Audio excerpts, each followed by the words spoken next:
Assalamualaikum warahmatullahi wabarakatuh. Waalaikumsalam. Kembali bersama kami di Time Travel. Rahayu dan salam sejahtera untuk kita semua. Nah, Alif, Sobat Time Travel, di episode kita kali ini, aku nih lagi gandrung cerita wayang nih, Alif. Ya, kan beberapa episode Alif juga pernah cerita tentang para tokoh-tokohnya yang ada di wayang ya. Terutama yang aku juga suka tuh tentang Pandawa ya. Di sini ya ada cerita-cerita di sini karena cerita tentang wayang itu selalu membawa dua versi ya. Ada versi yang dari India dan juga ada yang dari pewayangan Jawa kan gitu. Nah, sebenarnya aku masih tetap penasaran nih tentang bagaimana kisah pengasingannya para Pandawa di sini kembali ke tanah leluhur mereka di sini.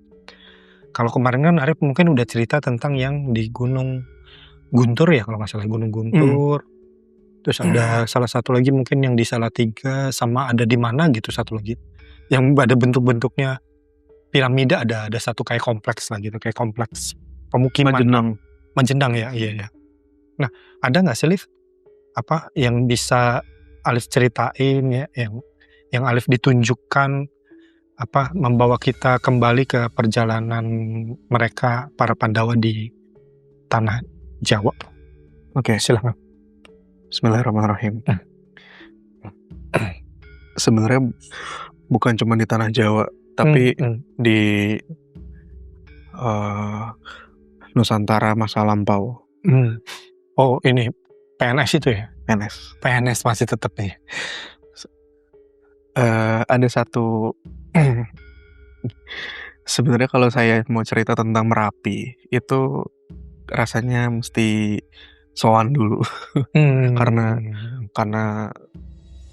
nggak tahu ya, mungkin karena saya cukup sering ke Jogja kali ya, jadinya kayak ada apa ya istilahnya ya, koneksi ya mungkin. Ikatan batin. Kan kalau orang banyak bilang ada sesuatu di Jogja. Gitu. Bukan di Bandung ya. Kayaknya Bandung karena, ya. Karena seolah-olah wilayah luas dari Jogja di zaman sekarang itu bikin orang tuh pengen kesana terus. Betul. Mungkin salah satunya karena ada beberapa kawasan-kawasan yang luhur dari masa lampau. Salah satunya ada Gunung Merapi. Orang kenal Gunung Merapi itu banyak versi cerita horor ya, ya kan? Betul. Ketika pendaki naik, ketemu ini, ketemu itu, pengalaman horor dan sebagainya. Ada yang jatuh dari macam-macam. Terus juga ada juga yang orang tua di kawasan sekitar situ bercerita kalau Gunung Merapi juga erat kaitannya dengan keberadaan dewa. Ada juga yang bilang keberadaannya erat dengan salah satu tokoh Punakawan gitu. Makanya kalau misalnya lagi ada Merapi erupsi, suka ada fenomena tuh asapnya itu membentuk seperti siluet tokoh Punakawan, salah satu tokoh Punakawan. Biasanya yang Petruk ya, orang dikenal sebagai yang Petruk. Itu menurut cerita orang sekitar gitu kan. Cuman ada hal yang menarik waktu saya coba untuk minta izin sowan ke leluhur yang ada di kawasan Gunung Merapi. Saya ngelihat pertama-tama saya itu ngelihat jadi kayak ada pohon-pohon agak pendek, terus ada tanaman-tanaman, terus ada beberapa bunga.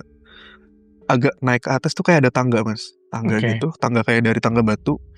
Terus di agak ke atas itu sebelah kiri itu kayak ada kayak ada tempat untuk orang duduk di situ. Saya ngelihat agak ke atas sebelah kiri itu ada laki-laki lagi duduk menghadap ke arah sana, jadi nyampingin saya gitu, nyampingin saya, menghadap ke arah sana. Terus orangnya tuh kelihatannya kayak kurus, terus kelihatan ada keriputnya lah di sini. kelihatan sedikit ada keriput. Cuman saya nggak berani ngedeket karena menurut saya agak sungkan ya. Agak sungkan. Udah berasa banget nih. Berasa. Agak sungkan. Saya nggak tahu itu beliau siapa. Terus saya cuma ngeliat dari kayak, ya kan namanya tangga kan gini gitu kan. Nah gitu. Ngelongok gitu. Terus saya mau turun, mau balik badan. Beliau gini. Jadi posisi beliau itu lagi duduk sila mas. Duduk sila. Ngadep ke arah sana gitu. Terus gitu. Berdam. Berdam. Suaranya agak berat. Gitu. Terus saya nengok. Saya lihat. Beliau cuman buka mata sebelah. Ini. Terus habis itu diem lagi. Dah. Saya turun. Udah saya turun. Saya ngelihat di salah satu di tangga itu kan terus ke bawah gitu mas. Jadi tangga itu panjang. Saya ngeliat di situ ada tangga. Entah ini adanya di lereng Merapi apa di mana saya nggak tahu. Tapi menurut yang saya tahu Merapi tuh nggak punya tangga. Iya, anak tangga gitu. Nggak punya anak tangga. Tapi saya ngeliat di situ ada tangga batu yang kayak dibentuk dari pahatan batu lah gitu. Tangga terus gitu kan gini ngikutin kontur lah ya. Saya ngeliat di salah satu titik itu agak ke bawah itu kayak ada semacam kawasan. Di situ saya ngeliat kayak ada bangunan-bangunan dari batu mas, dari batu. Jadi saya ngeliat agak ketutupan sama daun-daunan gitu. Panjang dong tangganya ya. Panjang sampai ke bawah, atas bawah gitu panjang. Tapi ngikutin kontur itu yang saya lihat ya. Suasananya tuh kayak pagi gitu lah, masih fresh udaranya. Terus saya ngeliat di agak bawah itu ada aktivitas, ada beberapa orang anak muda, badannya tinggi-tinggi, keker-keker gitulah. Terus pakaiannya itu pakaian yang kain-kainan gitu. Jadi rata-rata agak semi telanjang dada, tapi bawahnya tuh kayak kain-kain yang diikat gitu mas. Kayak Majapahitan gitu kan? Enggak, beda agak beda. Kain-kainan yang diikat gitu di pinggangnya gitu. Terus selebihnya ada yang telanjang dada, ada juga yang kayak pakai kain cuman untuk nutupin sebagian aja gitu. Terus ada aksesoris tapi sederhana, nggak yang glamor gitu. Tapi ada aksesorisnya di sini, ada yang di sini, ada yang cuma di tangan, ada yang kayak dia pakai cincin, ada gitu. Ada yang kayak pakai kalung, ada. Rata-rata rambutnya itu kayak diikat gitu, diikat. Ada yang ikat kayak Mas Anton, ada yang ikatnya agak beda. Ada yang kayak punya poni tapi diginiin. Agak bervariasi lah. Masing-masing orang itu. Saya ngeliat itu waktu itu ada bukan sekitar ya. Saya ngeliat di situ ada 3 orang. Situ ada 3 orang, tapi agak mencar. Lagi ada yang ngangkut kayu, ada yang ngangkut kayak semacam ember isinya air. Tapi satu lagi ada yang dia megang tongkat sambil kayak toya gitu loh mas, kayak sambil latihan gitu. Nah, saya ngeliat itu sembari dia beginian tongkat itu maaf. Tongkat itu udara ngikut mas, set gitu, ngikut. Wih, sakti nih orang gitu kan. Nah, udah tuh saya ngikutin tangga lagi agak turun. Jadi dari tempat itu agak belok sedikit, terus pokoknya dia ngikutin kontur lah, ngikutin kontur si kawasan yang menurun itu. Mungkin ini gunung kali ya. Ngikutin, nanti ketemu di salah satu tempat. Saya ngeliat ada satu orang itu kayak lagi metikin daun. Masukin kayak ke nampan gitu lah. Terus tapi perasaan pengen balik ke atas lagi. Coba saya balik ke atas. Jadi saya tuh memang nggak ketemu, maksudnya nggak interaksi sama orang-orang itu, nggak sama sekali. Bertatap muka. Nggak sama sekali. Saya ke atas lagi, ke atas, dan ternyata capek mas. Ya pasti kan. Karena capek, berasa capeknya. Kita kan pernah tuh ke Gunung Padang itu aja ya. Iya. Nanjaknya ada. Nah, naik tuh. Wah, naik. Dan ternyata yang saya baru sadar, antara satu tangga dengan tangga lain itu lumayan tinggi gitu itunya. Gitu. Tangganya. Apa saya yang terlalu kecil untuk tangganya, atau memang itu memang dibikin sengaja tinggi, saya nggak tahu yang mana. Naik tuh sampai posisi tadi. Jadi ini tangga, terus ini kayak ada tanaman bunga gitu. Nah, kan orang tua laki-laki tadi yang bapak-bapak itu kan adanya sebelah atas kiri. Iya, lagi bersila itu. Beliau tuh udah berdiri di sebelah kanan. Jadi saya mesti agak naik dikit, ngeliat ke kanan. Nah itu ada beliau tuh.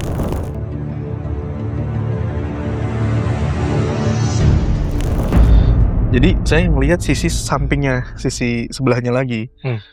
Karena dia menghadap ke arah sana sambil kayak ini Mas, kayak nunjuk-nunjuk bunga. Di situ ada bunga.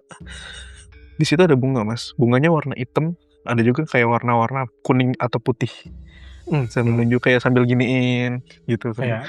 Giniin kayak orang interaksi sama tanaman lah. Tanaman iya. Gitu. Terus saya ngintip.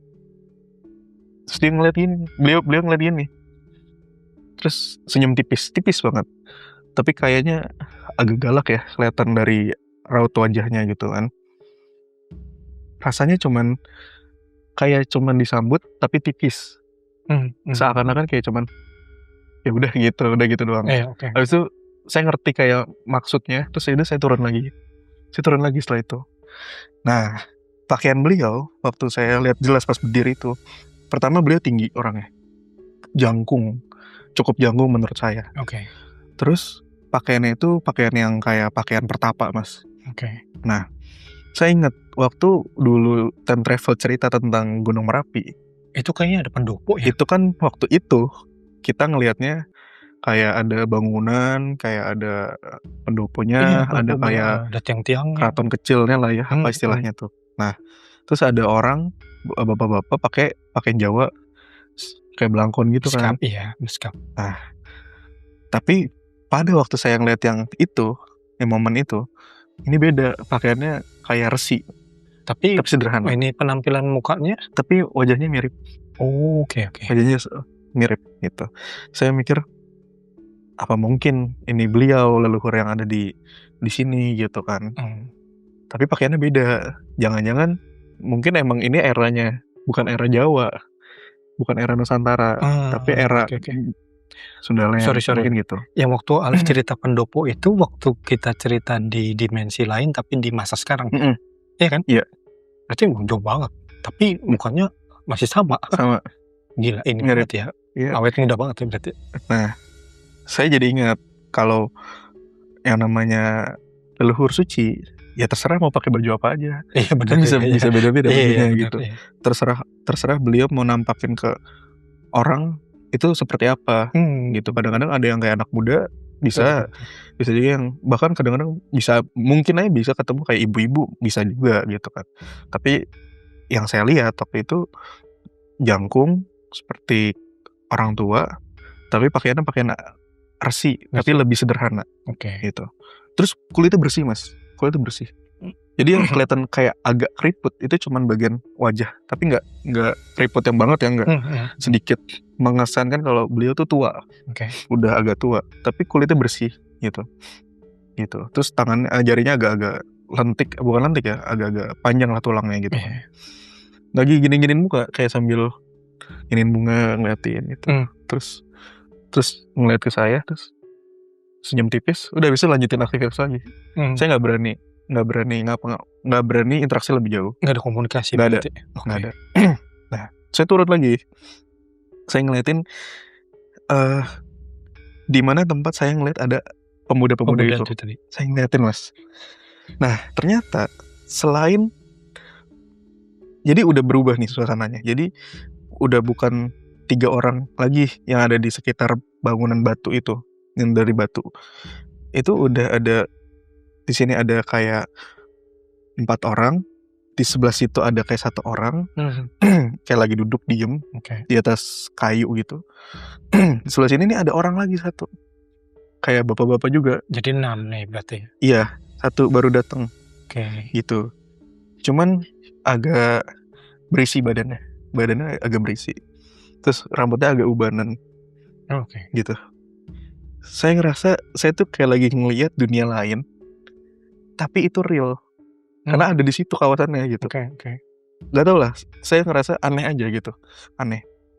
Di situ saya ngelihat aktivitas mereka. Itu yang tadinya lagi angkat kayu, angkat air, mainin tongkat kayu. Tapi pas lagi ada bapak-bapak ini yang baru datang, agak berisi orangnya. Itu mereka semua kayak nyambut lah. Kayak nyambut. Terus duduk di bawah semua. Berisi ini dalam artian dia gemuk atau dia pokoknya berisi. Pokoknya badannya berisi. Yang saya lihat. Badannya berisi. Terus pada duduk. duduk gitu. Terus bapak-bapak ini di sini seakan-akan kayak lagi ngasih pengajaran sambil tangannya tuh saya ngeliat ya, ini mohon izin, tangannya tuh sambil gini. Terus sesekali tuh di antara mereka itu yang pemuda itu ada yang gerakin tangannya juga sesekali gitu. Oh, oke. Saya jadi ingat tuh satu gerakan itu, maksudnya pernah ada salah satu teman kita yang suka gerakin tangannya. Oh iya. Ada kan? Ada, iya. Ada. Ya begitu. Ya maksudnya kayak gitu gerakannya iya. gitu. Oh, otentik banget sih itu kayak gerakannya. Gitu. Nah, Oke. ini nggak tahu mau dimasukin apa enggak nih. Cuman maksudnya ada tuh yang gerak gitu. Iya, Ada juga yang lain tuh agak beda ya ininya, aktivitasnya. Maksudnya tetap diem sambil nyimak, tapi ada yang gini, ada yang sambil ngeliat-ngeliat gitu, ada yang cuman interaksi ada sama bapak-bapak itu. Saya nggak tahu beliau siapa, saya nggak tahu mereka siapa, karena saya ngerasa sungkan ya buat nggak sopan lah kalau misalnya tiba-tiba, masa ya tiba-tiba datang kan nggak mungkin.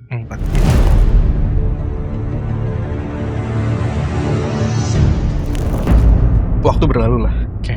Saya di situ ngeliatin berbagai macam aktivitas yang rata-rata mereka itu kayak dikasih arahan-arahan.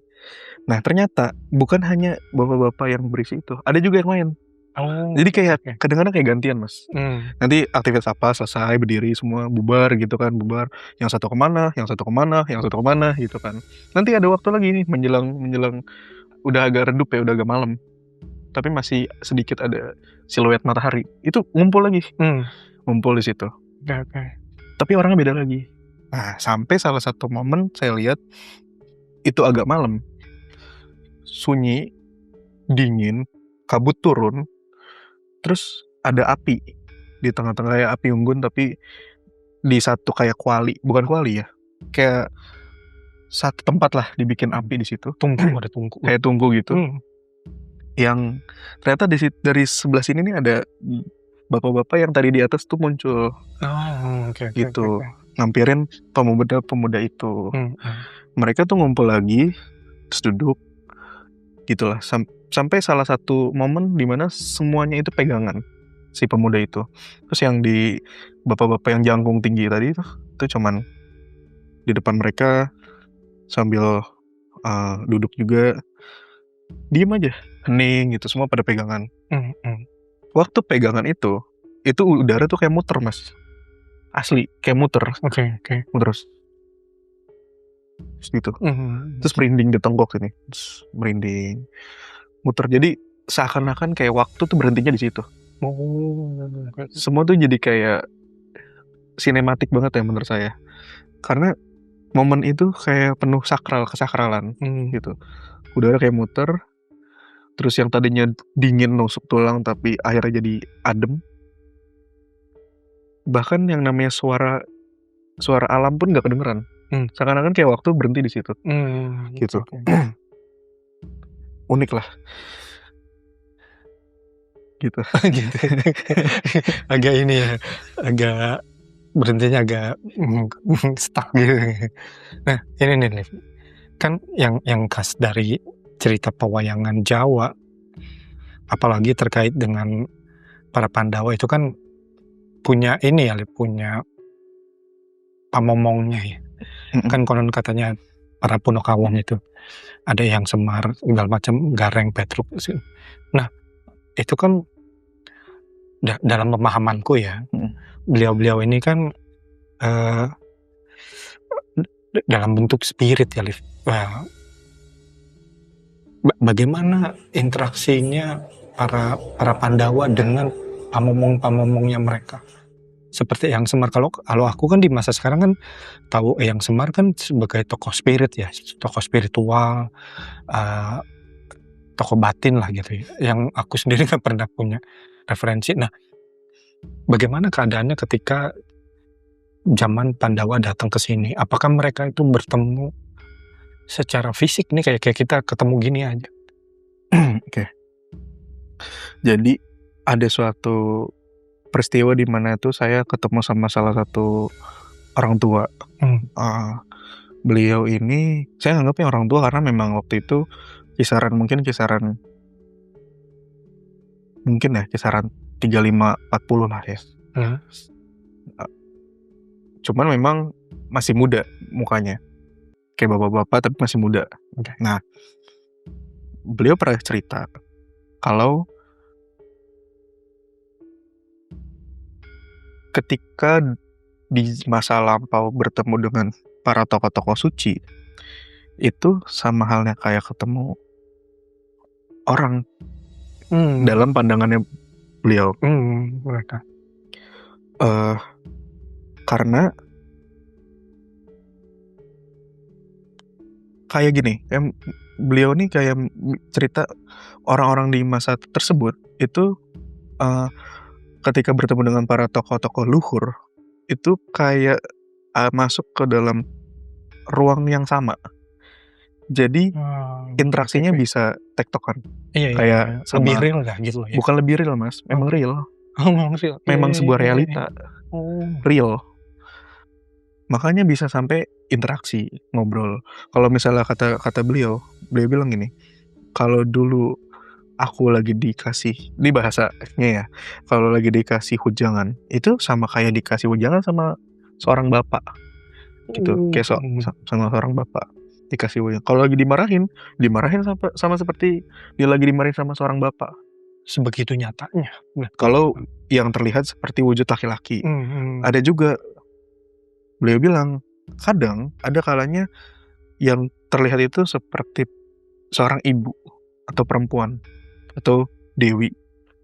Ya, kalau lagi dimarahin, dinasehatin, disayang, ya sama seperti disayang sama ibu sendiri, kayak gitu bahasanya. Atau dimarahin sama ibu sendiri. Jadi kata beliau, di mana ada leluhur suci, maka entah bagaimana ya mengalaminya seperti sama orang tua. Kayak diemong ya malah. Jadi kayak diemong. Akhirnya jadi kayak gitu. Akhirnya jadi ada istilah jadi kayak diemong gitu. Karena kata beliau, setiap ketemu dengan para leluhur suci itu selalu dikasih makanan batin. Disuapin makanan batin. Diarahin bahwa kamu begini dengan bahasanya leluhur ya. Dengan bahasa leluhur kata beliau tuh kayak apa yang disampaikan oleh para leluhur itu bahasanya bahasa semesta. Jadi kalau bilangnya misalnya kamu jalan ke sana itu maksudnya punya banyak makna. Itu lagi diarahkan supaya levelnya bisa nyampe sama yang dimaksudkan gitu. Jadi sama kayak ketemu orang itu di masa lalu. Iya. Kalau di masa sekarang mungkin bisa beda ya, pengalaman tiap orang bisa beda gitu. Oke. Nah nih kan kalau misalnya cerita Pandawa dalam pengasingan itu juga termasuk cerita yang ada di Wirata Parwa. Ya. Ada bagian dari Mahabharata yang cerita tentang Wirata Parwa. Kalau nggak salah itu mungkin setahun terakhir masa pengasingannya. Dan itu kan Wirata itu kan Wirata Nagari, dan itu adalah kalau menurut preferensi yang ada di internet atau di mana gitu ya, itu kan daerah-daerah yang ada di India, Khurasan. Nah sementara Alif cerita tadi, ini kan masa-masa pengasingan dan masa-masa para Pandawa menempa istilahnya, menempa kemampuan-kemampuan yang tidak mereka dapatkan di negerinya mereka di sini nih kan gitu. Nah ini gimana sih kesesuaiannya gimana nih? Kok pengasingan setahun terakhir kok adanya di wilayah Khurasan yang ada di India sekarang, tapi cerita yang ada dapat pengajaran dari orang-orang tua yang tadi Alif ceritakan juga adanya di sini di wilayah yang sekarang kita kenal Merapi. Kan gini, sebenarnya gini, koreksi dikit, sebenarnya bukan Merapi doang. Oke. Tapi di masa ketika para Pandawa itu pengasingan, itu kan mungkin kalau di cerita buku itu kayaknya singkat ya, cuma beberapa tahun. Iya betul. Secara geografis dari yang saya tahu, pusatnya tuh memang ada di orang bilang itu kawasan Hastina. Kalau Jawanya kan Ngastina. Ngastina, iya. Hastinapura. Itu adanya di yang sekarang jadi negara India dan betul. kawasan sekitarnya. Sementara kawasan itu luas. Kawasan Hastina itu luas. Gitu, luas sekali. Mungkin sampai mengarah ke kawasan Sundaland yang orang kenal sebagai Sunda. Sundaland. Kawasan paparan Sunda. Iya. Dulu kan daratannya masih nyambung tuh. Betul. Nah, di mana ada kawasan kerajaan yang luas, di situ banyak tanah perdikan. Tapi sementara dari yang pernah terlihat dan yang saya tahu kalau di kawasan sini zaman dulunya itu udah banyak kerajaan juga. Mau itu kerajaan seperti orang ataupun yang bukan orang. Oke. Makanya banyak kawasannya gitu. Nah, para Pandawa punya istana nggak di sini? Nah, kalau yang terlihat bukan gimana ya, Mas? Karena yang terlihat di sini tuh banyaknya ini, Mas, kawasan-kawasan kesatria ya. Aktivitas kesatriaan. Okay. Walaupun banyak juga kerajaan-kerajaan yang lain. Tapi kalau untuk pusatnya itu terlihatnya ada di sana, di pusatnya. Tetap di yang India sana. Makanya kalau ada orang bilang, Indonesia cuma ikut-ikutan doang cerita dari India. Sebenarnya menurut pemahaman saya, saking luasnya kawasan dan panjangnya cerita, ya ketika mereka pengasingan pun itu diarahkan oleh salah satu tokoh yang dihormati di sana untuk mengasingkan diri, mencari kesejatian diri ke tanah para dewata, tanah para leluhurmu, yaitu yang adanya di kawasan Sunda, paparan Sundaland. Mulai dari ujung timur sampai ke arah dari ujung barat sampai ke arah ke ujung timur, gitu. Di sini banyak cerita, makanya banyak tokoh-tokoh yang diceritakan di Nusantara itu nggak ada di India. Misalnya Punokawan nggak ada di sana. Betul. Beberapa anak-anak Pandawa nggak ada di sana. Iya. Untuk Antasena, Antareja, Wisanggeni, betul. Dan beberapa yang lain tuh nggak ada. Karena chapter kehidupannya lagi cerita di sini. Lagi pengasingan. Jadi seberapa berbedanya eposnya Mahabharata yang di sana dengan epos Mahabharata di sini? Bedanya gini, Mas. Bedanya di sana itu pusat peradaban. Peradabannya mereka. Oke. Sementara di sini seperti pusat spiritualnya. Kayak pusat peradabannya Barata itu di sana tuh. Ini buku besarnya lah. Karena ketika dengar cerita dari para leluhur, perang Bharatayuddha pun adanya di kawasan-kawasan sebelah sana. Tetap di sana. Gitu. Tapi di sini banyak cerita di mana para pasukan-pasukan dari pihak Pandawa itu banyak dari sini. Dari kerajaan manapun. Betul. Ada yang kerajaan raksasa, ada yang seperti orang macam-macam. Iya, ada yang lembut-lembut yang lain. Macam-macam lah. Bahkan dari laut pun ada. Para penghuni Sundaland yang itu. Iya. Makanya ketika ngikutin perjalanan Pandawa dari sana ke sini, itu penuh dengan banyak rintangan, tapi juga penuh dengan banyak kisah yang prihatin. Bukan. Banyak pembelajaran spirit. Gitu. Okay. Apakah yang terlihat tadi di Gunung Merapi itu mereka? Ya bisa jadi. Tapi kan saya nggak nanya. Nggak nanya namanya siapa. Betul. Cuma memang cukup familiar lah. Gitu. Nah, sebenarnya banyak kisah selain di Merapi. Di Merapi pun belum selesai tadi. Karena banyak banget. Cuman ada hal-hal yang nggak boleh diceritain. Karena itu bagian dari kode etik leluhur ya. Betul. Gitu. Cuman beberapa di antara yang bisa dicerita sedikit adalah dari yang saya dengar dari orang tua bahwa kalau kita mau menghadapi sesuatu yang berat di masa yang akan datang, seyogyanya itu kita belajar yang banyak sampai jatuh pun nggak apa-apa, tapi bangkit lagi. Karena pegangannya harus vertikal ke atas. Kepada yang maha. Gitu. Kalau jatuh kita tetap masih pegangan ke atas, masih pegangan sama yang di atas, bangun lagi, jatuh bangun lagi, sampai udah terbiasa dengan situasi itu. Ketika di situasi yang realnya nanti itu udah jadi makanan sehari-hari bahasanya. Ya tinggal adaptasi lagi aja. Tapi bekal ya, ada pembekalannya. Nah, menurut cerita dari para leluhur bahwa ketika Pandawa kesini pun itu banyak dikasih ujangan-ujangan itu dan arahan hidup. Bagaimana kamu nanti ke depannya, bagaimana kamu mengenal dirimu sendiri, kenal tentang termasuk kenal emosi, hawa nafsu, pikiran, bedain suara hati sama pikiran, dan banyak macamnya lagi gitu. Sampai akhirnya bisa menemukan kesejatian dirinya mereka masing-masing, gitu. Menyatu lah dengan energi tersebut, gitu. Dan benar-benar ditempa sama alam wingitnya yang alam wingitnya Sunda Land, betul. Paparan Sunda, itu. Dan seyogyanya itu terjadi di Jogja. Enggak. Luas mas, bener. Banyak. Makanya waktu kita cerita beberapa episode yang lampau itu ada kayak bangunan kesatria di Majenang, Salatiga, Salatiga, dan di beberapa tempat luas itu. Sampai ke Bali kan ada ceritanya. Iya, ada cerita. Yang sampai ada yang turun ke laut dan sebagainya. Gitu. Iya, menarik sih. Apalagi nanti kita sih pengennya ceritanya menuju ke perang yang udah pernah kita janjikan ya ke Sobat Time Travel. Kita maunya ke perang Baratayuda ya. Ternyata setelah saya lebih jauh tahu dari cerita para leluhur bahwa perang Baratayuda itu bukan cuma sekedar perang dua kubu doang ya. Memperebutkan kekuasaan bukan, tapi tentang banyak konflik, intrik-intriknya tuh banyak banget. Drama-dramanya segala macam dan sebagainya. Pembelajaran banyak sekali. Lagi-lagi enak kalau kita punya bintang tamu. Betul.